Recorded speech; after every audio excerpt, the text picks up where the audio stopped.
ফিটি news অ্যালার্টের আরও একটি সংবাদ সংযোগে আপনাদেরকে স্বাগতম। ফেব্রুয়ারিতে নির্বাচন হবে না বললেন এনসিপির নাসিরউদ্দিন পাটোয়ারি।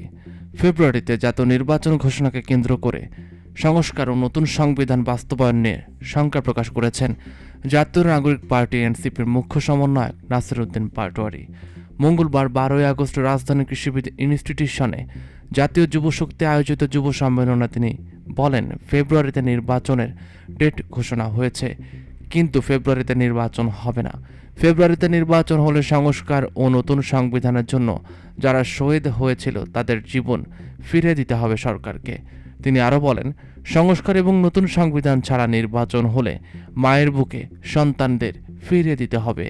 একই সিস্টেমের মধ্য দিয়ে নির্বাচনে গেলে এতগুলো মানুষের শহীদ হওয়ার প্রয়োজন ছিল না বলেও জানান তিনি অভিযোগ করেন, একই রাজনৈতিক কাঠামোর মধ্যে নির্বাচন হলে এত প্রাণহানি হতো না।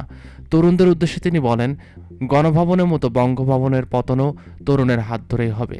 এ সময় এনসিপির তরুণ নেতারা স্লোগানে মেতে ওঠেন।